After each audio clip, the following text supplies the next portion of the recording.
بسم اللہ الرحمن الرحیم۔ السلام علیکم ورحمۃ اللہ وبرکاتہ۔ میں ہوں محمد سہیل اور آپ کو اپنے چینل پر خوش آمدید کہتا ہوں۔ امید کرتا ہوں آپ سب بہن بھائی اللہ تبارک و تعالی کے فضل و کرم سے خیر و عافیت سے ہوں گے۔ پیارے بہن بھائیوں، آج کی اس ویڈیو میں آپ کو دعا کی قبولیت کے حوالے سے ایسا آسان سا عمل بتاؤں گا۔ اگر آپ دعا مانگنے سے پہلے یہ آسان سا عمل کر لیں گے تو انشاءاللہ عز و جل آپ کی ہر دعا بارگاہ الہی عز و جل میں ضرور قبول ہوگی۔ اور یہ عمل ہمارے پیارے آقا مدینے والے مصطفیٰ صلی اللہ تعالی علیہ وسلم کا بتایا ہوا عمل ہے، لہٰذا جو کوئی مسلمان بھی یقین کامل کے ساتھ خلوص نیت کے ساتھ اللہ پاک کی رحمت سے با امید ہو کر دعا مانگنے سے پہلے یہ عمل کر لیا کرے گا تو انشاءاللہ عز و جل اس کی ہر دعا ضرور اللہ پاک کی بارگاہ میں قبول ہوگی۔ تو عمل بتانے سے پہلے میں آپ کو دعا کے آداب کے حوالے سے بھی عرض کرتا چلوں کہ جلدی مچانے والے کی دعا قبول نہیں ہوتی۔ احسن الوعاء صفحہ نمبر 33 میں آداب دعا بیان کرتے ہوئے حضرت رئیس المتکلمین مولانا نقی علی خان علیہ رحمت الرحمن فرماتے ہیں، جلدی مچانے والے کی دعا قبول نہیں ہوتی۔ دعا کے آداب میں سے یہ بھی ہے کہ دعا کے قبول ہونے میں جلدی نہ کرے۔ حدیث شریف میں ہے کہ خدائے تعالی 3 آدمیوں کی دعا قبول نہیں کرتا، ایک وہ کہ گناہ کی دعا مانگے، دوسرا وہ کہ ایسی بات چاہے کہ قطع رحم ہو، تیسرا وہ کہ دعا کے قبول ہونے میں جلدی کرے کہ میں نے دعا مانگی اب تک قبول کیوں نہیں ہوئی۔ اس حدیث مبارکہ میں فرمایا گیا ہے کہ ناجائز کام کی دعا نہ مانگی جائے کہ وہ قبول نہیں ہوتی، نیز ایسی دعا جس سے کسی رشتہ دار کا حق ضائع ہوتا ہو ایسی دعا بھی نہ مانگیں، اور دعا کی قبولیت کے لیے جلدی بھی نہ کریں ورنہ دعا قبول نہیں کی جاتی۔ اور جب بھی دعا مانگیں تو پورے خشوع و خضوع کے ساتھ دعا مانگیں اور اس یقین کے ساتھ دعا مانگیں کہ اللہ پاک میری دعا کو قبول فرمائے گا۔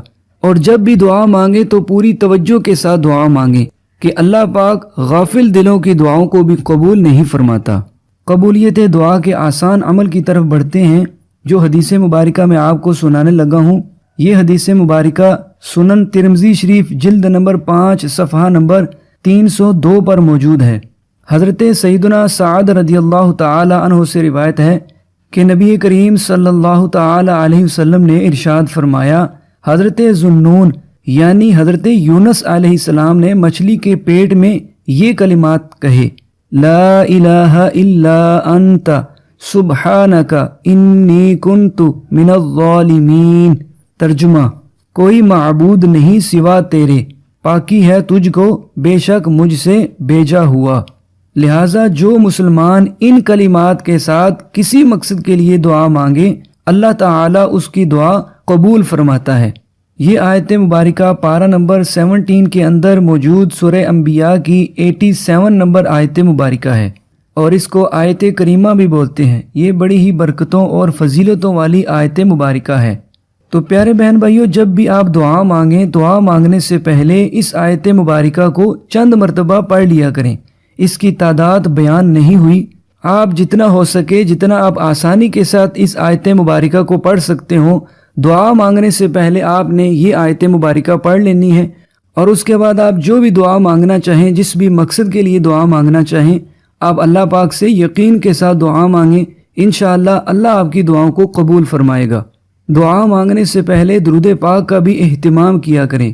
جب بھی آپ دعا مانگنے لگیں سب سے پہلے درود پاک پڑھیں، اور اس کے بعد اس آیت مبارکہ کو، اس آیت کریمہ کو جتنا آسانی کے ساتھ آپ پڑھ سکتے ہیں آپ اس آیت مبارکہ کو پڑھ لیں، اور اس کے بعد آپ اللہ پاک کی بارگاہ میں اپنی دعا کو پیش کریں، اپنی حاجات کو پیش کریں، اور خشوع و خضوع کے ساتھ دعا مانگیں، پوری توجہ کے ساتھ دعا مانگیں، اور دعا مانگنے کے بعد آپ آخر میں دوبارہ پھر درود پاک پڑھیں۔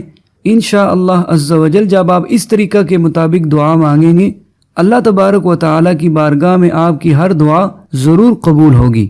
امید کرتا ہوں کہ آج کا یہ پیارا سا عمل آپ کو ضرور پسند آیا ہوگا۔ آپ اس ویڈیو کو ضرور لائک کیجیے گا، اور ثواب کی نیت سے مسلمان بہن بھائیوں کو فائدہ پہنچانے کی نیت سے اس ویڈیو کو، قبولیت دعا کے اس عمل کو اپنے جاننے والے دوست احباب تک، اپنے بہن بھائیوں تک ضرور شیئر کیجیے تاکہ ہمارے دوسرے مسلمان بہن بھائی بھی اس عمل سے فائدہ حاصل کر سکیں۔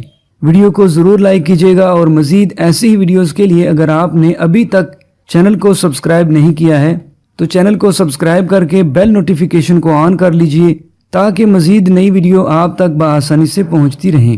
اگلی ویڈیو تک کے لیے اجازت، اپنا بہت سارا خیال رکھیے گا۔ اللہ حافظ۔ السلام علیکم ورحمۃ اللہ وبرکاتہ۔